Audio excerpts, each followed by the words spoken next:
Yep, he should be able to dash his way out of this one, but Caps is going to come on over and Impact gets the bad news. Emperor's Divide is going to be available. Phenomenal flash from Impact and he just walks it out. Great reaction there from Impact. Also doing a couple backflips as well.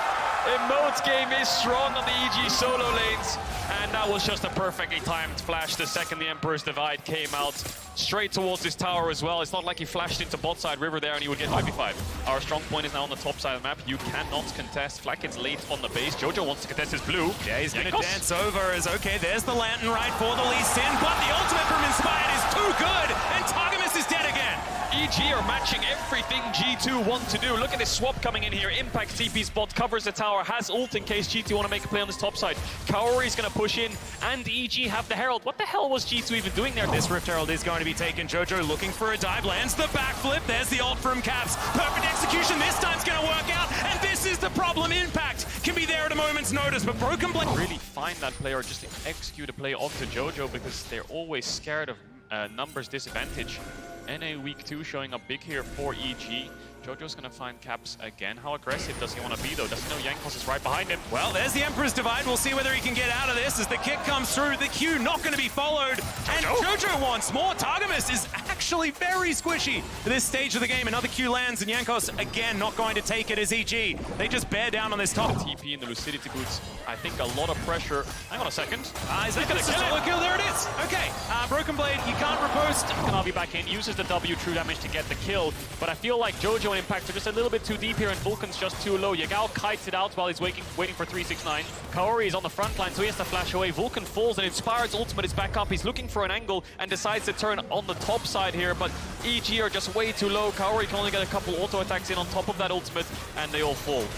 Yeah, it just wasn't the damage you expect from the Crowstorm, and of course it's early in the game as well. Yeah, things not necessarily going so well in that fight. Still, EG not down and out. Oh, disrespectfully, and Jankos is down here time and time again. G2, 1.3k gold ahead here, only 5 minutes in. 3 kills on the Tristana, full 1k up on Hope. Oh, that's Broken Blade with no agency left. He's got no mana. He can get his passive and a grasp off maybe. But the Kanavi jump in. They're going to find the stun and the Javelin and everything they possibly need. He can't even drop Aggro without mana to cast spells. The Flash Javelin to stop the recall gets him a kill. Finally, this is what we were talking about for JDG, right? Oftentimes they just kind of see blood and go for it. And this was where they kind of took that step too far forward, trying to get on towards Jankos. It's a good answer from Caps coming in here off the reset, and trying to save Missing was just that way much of a step too far. Missing goes down, there was no need to try and commit for this. And the second they do, Targamas is there and ready. It's just been a lot of weird fights here from JDG, if I'm going to be honest. I mean, they knew that G2 was around. The Graves ulti had already been spotted. The sweeper is used 75% on death.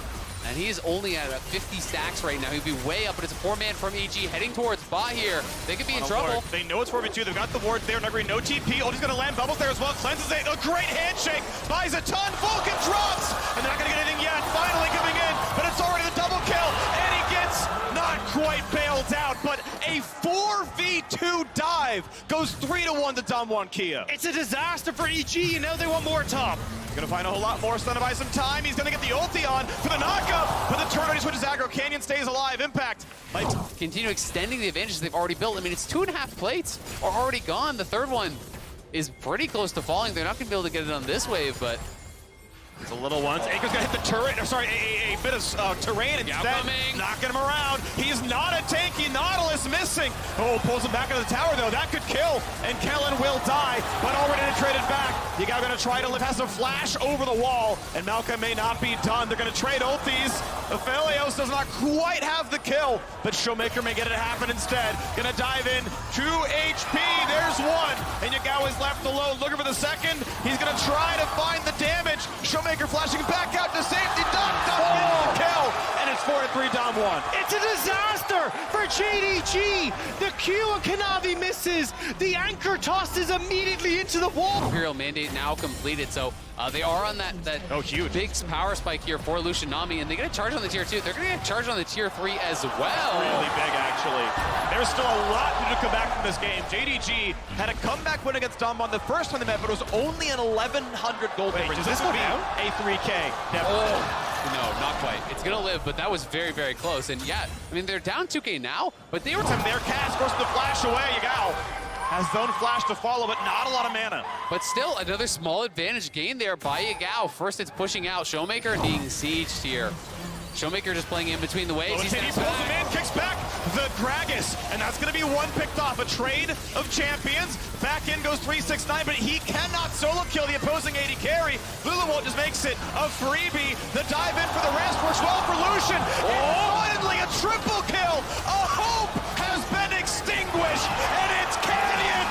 Exactly that. That Kanavi's here. He's managed to walk around all the vision that Nogari got on this top end, so we'll have to see if he can make that one work. Ooh, root into stun, a lot of damage there on a missing. He's going to be at 200 HP, down to 120 actually, and Maokai is around, but is it dive balls the question? He's chugging potions right now, and as they are now under the turret, looks like they don't feel safe to this one. Level 3 Leona could tower dive, a flash, Nogari getting stunned up now instead, jumps to the minions, gets out of the way.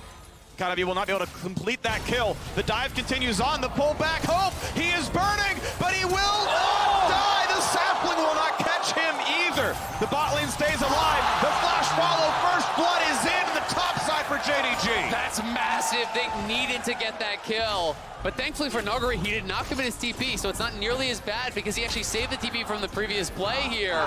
They are going to get back towards top. Even though they get the kill, though, look at the gold. It's Damwon who are ahead because it's so much worse for Hope in the bot lane. You know, the cheers erupting there for JDG, but overall, this play is likely get a replay of that. We can see this one more time here. Nogari down a level, trying to get aggressive. Nice dodge out on the Q3, but the connection on the Infernal Chains there pulls him back in. And 369, the Ignite wasn't even up for this. Doesn't look like it just yet, but he's able to just straight up chase him down. Tries to heal off the Qs and whatnot, but dodged away from the stun, which means no reset, and just, yeah, you're not getting through the Aatrox, buddy. Sorry, waits out the ulti. He's just too big.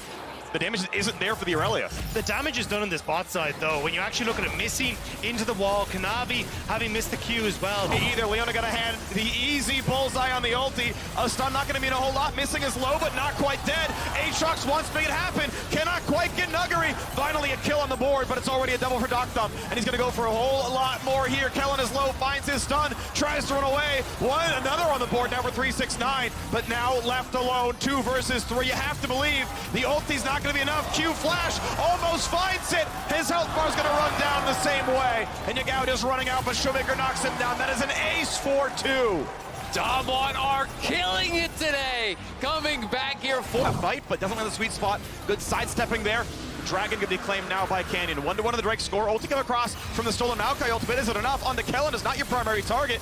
Canyon gonna disengage pretty well against the melee Bash Pro. There's 369 now stuck in the team fight. Tries to dash away, but there's so much damage on him. Leona builds some space. 369 still doesn't die, and they find the dive. Kellen could be next. Still, 369 will not be killed.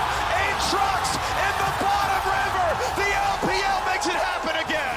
How do they do it? JDG bring it back in the river. 369 looks like he flashed to safety. Hook's gonna land again. Just doesn't. It's 3 in a row. There's 4. There's 5.